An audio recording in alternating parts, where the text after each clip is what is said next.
There is. And I love the saying I read in an old book, many might be well if only they thought so. That's a great one. I It's love so that. true. So if someone thinks they're going to get dementia, they probably will. And And the Bible says that too. So a It man thinketh, does. he shall become. As a man thinketh in his heart, so is he. Mhm. And a lady said to me one day, I can't sleep, I can't sleep, I can't sleep. I said, don't say that anymore. She said, why not?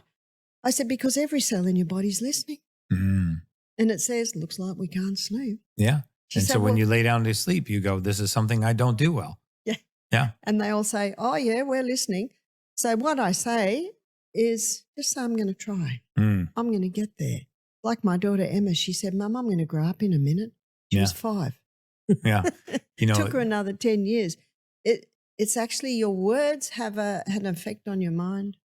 it reminds me of a funny story just popped in my mind. Years ago, I had a friend named Mark Goodman. He had this home on an island, Sept Island. And all the kids and I used to go out there, and we were participating in this fishing tournament one day. So all the kids had those little, onesie, the line you unwrap, and we had chicken down and we're catching fish on the pier. It's all lined with families and kids. And this little girl, she was probably 10 years old. She falls into the water and she starts thrashing around and she starts screaming. And all the parents from the other, pier all jump in and they're all making their way over to her. And my partner's right next to her. And I know he's not doing anything. And he just yells at her. He goes, stand up. And she stood up. And it was like less than waist deep water because I was coming down the pier and he was just so calm. And he let her thrash for a second. And he said, stand up. And then she just stood up and it was like literally below her waist. So by the time all the parents who are now soaking wet in all their clothes, and all the moms, the hats flying off, had made their way over to her, she was just standing up. So sometimes the solution's right in front of us. It often very much is. So really, we've got to tick the boxes. Yeah. We've got to tick the boxes now. Mm-hmm. Keep that body moving. Keep that colon working. And if you're well hydrated and you're eating lots of plants, it will. And relax, laugh more. Yeah. Do you know children laugh 125 times a day? Probably so adults maybe 10. And my daughter-in-law told me this, that her little grandson, Sonny, the guy that stood on the rusty nail, he called her in one night and said, Mom, she's put him to bed. He said, what is it? He said, I found a new laugh. She said, what is it? And he went, That's so good. We should laugh more. I agree. Remember the Blue Zone? Social. Yeah. Sense of community and purpose. Barbara, you're amazing. Where can my audience find you if they want to know more about you? I'm about to make an official statement. Official BarbaraO'Neill.com. Official. BarbaraO'Neill.com. This is official. Do you have a book? I have a couple of books. I was going to say, you really need a book, and I'm going to read them all. I've got a book on mycotoxins. You do? I'm so happy to hear you talk about mycotoxins. Oh, mold and mycotoxins. Because that's an area many people don't know about. And because of the ignorance, I've written a book on it, and it's called Self-Heal by Design. Do you talk about detoxing from mold and mycotoxin? The true role of microorganisms in disease. And that was my first book. I think I wrote that in about 2016.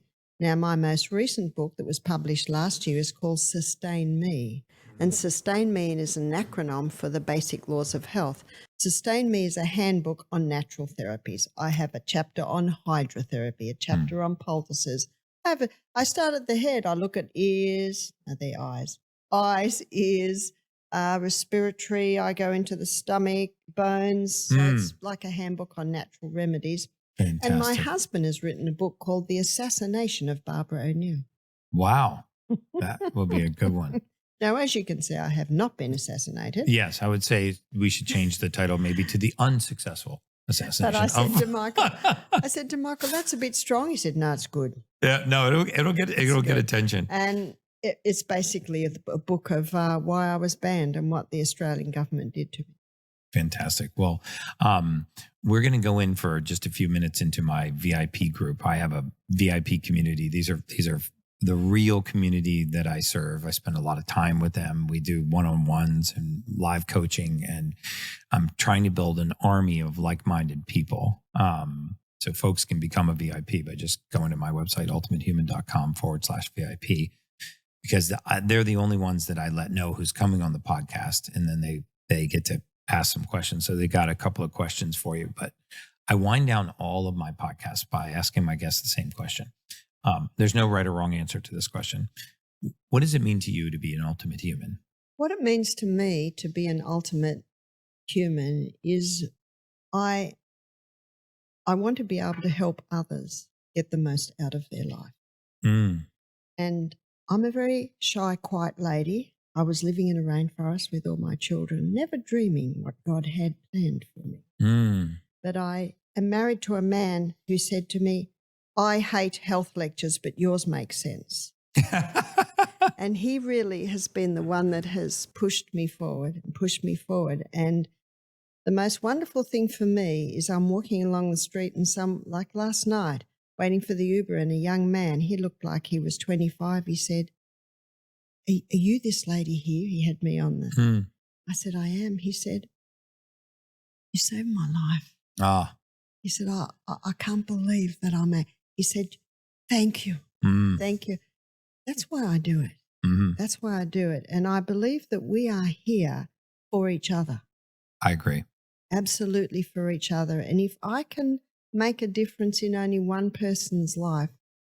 Well, you made a difference in a lot. And that happens to me too. And it is chicken soup for the soul when it does. It is. Yeah. Some people say, you must be sick of this. I said, never.